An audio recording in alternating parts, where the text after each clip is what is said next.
Welcome back to Take It Easy. Look around me. We finally made it back to Australia. So today we are diving into the real cost of sailing in Indonesia. So whether you're planning a short trip, a long-term adventure, I think it's essential to budget accurately. So we've broken down our expenses into 5 categories, just to give you a detailed understanding of what to expect, I guess. We'll first cover a category that we'll call living expenses, then entertainment, boating, maintenance, and the last category, which we've chosen to call logistic and essential. Very ominous, right?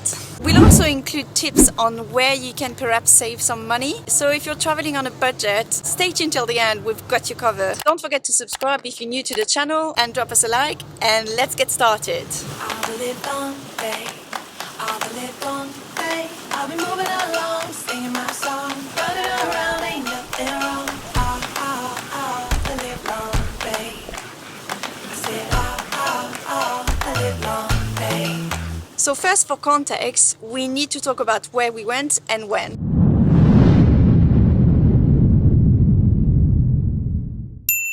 So we arrived in Indonesia at the end of July, in Tual to be more specific, and we straight away went to Banda Neira, where we spent the first 2 weeks of August. After that, we started to move towards Raja Ampat, and more specifically into Misol, where we spent the rest of August. We arrived in Sorong at the beginning of September, and from there we pretty much spent 5 months in Raja Ampat, just using Sorong as a base for restocking and that sort of things. If you're a subscriber here, you know that we flew back to Europe for Christmas to spend time with our friends and families, and there were obviously costs associated to that, like flights, the marina for Take It Easy, but because it's not very relevant to sailing in Indonesia, we didn't include those costs. So when we came back, we spent a bit more time in Raja Ampat, and then in February we started moving towards Misol and then the Fak region. We ended up a trip in Triton Bay, where we spent roughly 10 days at the end of February, and then first week of March we were back in Tual, ready for the crossing. So this is how the total is spent across all categories, and we divided the totals to give you monthly amounts because we just think it makes more sense and it's probably easier for you to understand.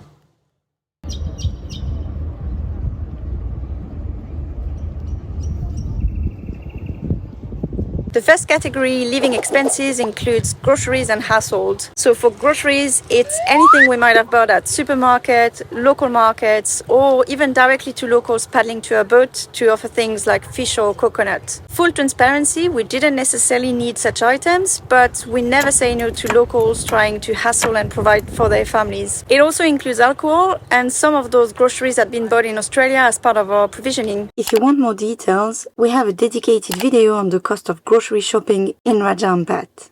For household, it includes a couple of water refills, cooking gas, laundry, and little spending like charging cables and so on.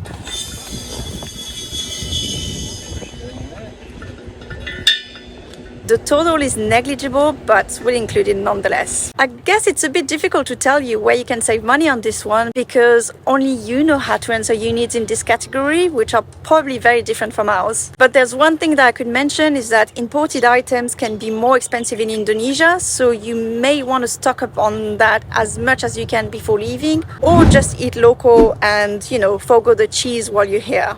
But that's not an option for us. There's no cheese?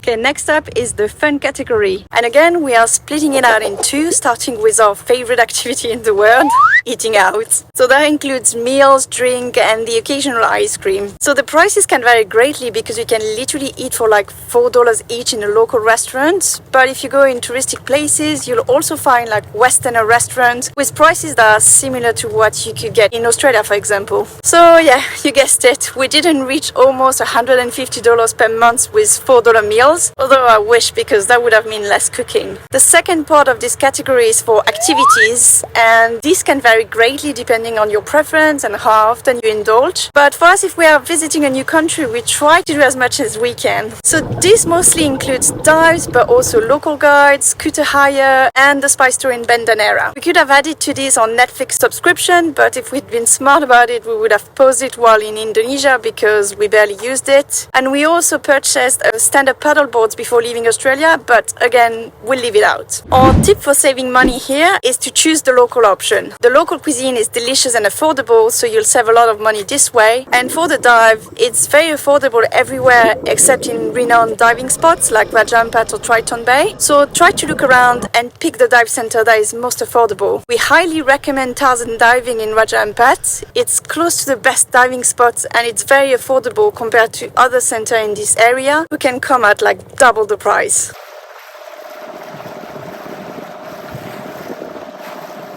We are back on Take It Easy, which is quite fitting to talk about the next category, which is all about boating. The biggest amount in this category is what we will call sailing fees. Visas, which technically are for us and not for the boat, but whatever. Clearance fee when entering and exiting Indonesia, marine park costs, and the cost of exporting Take It Easy when leaving Australia, which is now mandatory regardless of where your boat is registered. To this, we had to add a whopping 1900 for Australian visas, but since that's specific to us, we didn't include it in the total. Next on the list is fuel, and yes, depending on the period, there is no wind in Indo, so you'll need quite a lot. We've been able to sail everywhere from July to October, and the wind dropped in October, after which we were mostly motoring. We had some luck on days where we'd been able to sail, but our boat only needs 9 to 10 knots to start sailing, which is quite unusual. We are also not really consuming much fuel due to being a low displacement boat, so we're only doing an average of 0.5 liters per mile. Of course, that's depending on currents and such. The total also includes all the fuel we had to buy to get back to Australia, with sadly a completely windless weather window. And without all of the trouble that we had with our Australian visa, we might have been able to leave earlier and get a window with northerly winds, but who knows. But again, I really want to highlight that our consumption is low due to the characteristics of our boat, so you might need more in this category depending on your settings and when you decide to travel. We are also never running the generator, as we get more than enough power from our solars, and our compressor doesn't really consume that much. Then we have marinas and moorings. Although it is free to anchor almost everywhere we went, there are two places where cost couldn't be avoided. The marina, for lack of a proper word in Sorong, as the anchorage in front of the city is poorly protected and not very safe, and the mooring in Peth Island, where anchoring isn't permitted. If being honest, I don't think I would go back to Peth if we were to do it all over again. It's quite pricey and not really more beautiful than anything else you'll find around. So saving tips, get organized to spend as little time as possible in Sorong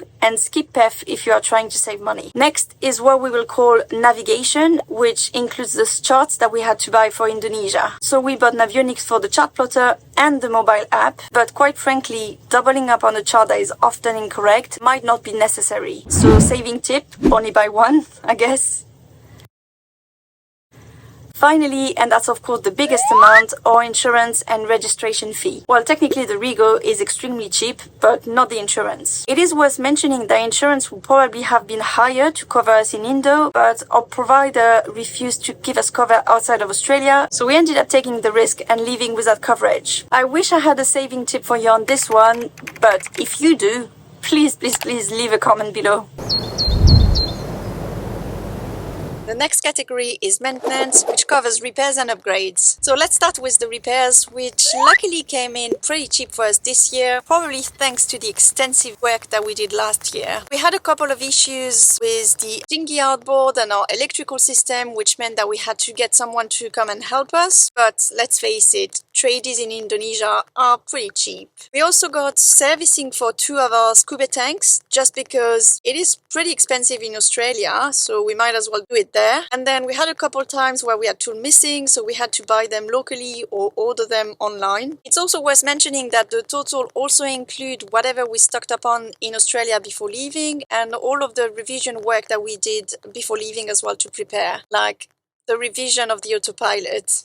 Best investment ever. Right? Anyways, our tip for this category is pretty standard. Just stay on top of your maintenance to avoid any pricey surprises, and make sure that you pack well, because if you are missing any parts while you are in Indonesia, well, it's very difficult to source anything locally, so you'll have to import them, and that can easily double the price of whatever you are ordering. The upgrades, it's basically the price of changing our batteries. To be honest, we could have lasted probably a few more months, up to a year with ours, but being in Indonesia gave us the opportunity to source top quality lithium battery at an excellent price. We were able to double the capacity for the price we would have paid in Australia. So although it's not a cost specific to sailing Indonesia, it's part of the cost of living on a boat. Let's face it, the repairs and upgrades are an inevitable part of sailing, right?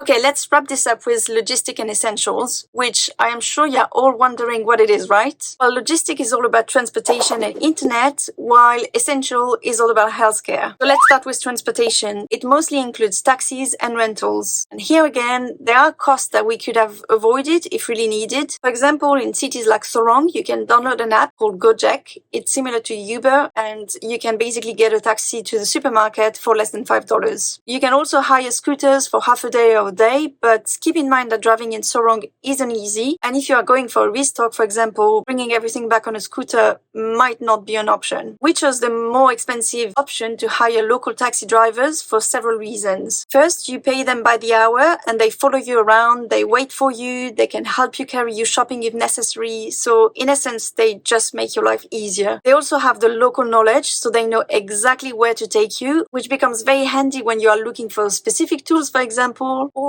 if you need to find alcohol on the black market. Because yeah, selling alcohol is currently prohibited in West Papua, so you won't find a standard bottle shop. But for us, it's also a way of participating to the local economy and helping the people, hence our choice. It's worth noting that we also rented a car in Tual before leaving the country to deal with fuel refill, and that ended up more pricey than we would have expected at $90 for the day. But we didn't really have a choice. So saving tips, use Gojek or hire a scooter in Sorong if you are really trying to save money, and hopefully get more than one day to prepare for your crossing so you don't have to rent an expensive car. Then internet is, I guess, the category where you could save the most money compared to us. Initially we only had local SIM cards, but once we reached Raja Ampat, we realized how sparse the coverage was, so we reactivated Starlink, which is more expensive in Indo. So you could save on a lot here if you're okay with sporadic internet, although the first and last Starlink payments were for the crossing, so we would have had these no matter what. Finally, the healthcare category, and our situation here is probably very specific to us, but I'll detail it nonetheless. So we don't really have health insurance, we only have a diver's insurance called DAN. Indeed, if we get injured or anything related to the boat, which is used for diving, DAN will cover the cost of sending us back to France, where healthcare is so cheap,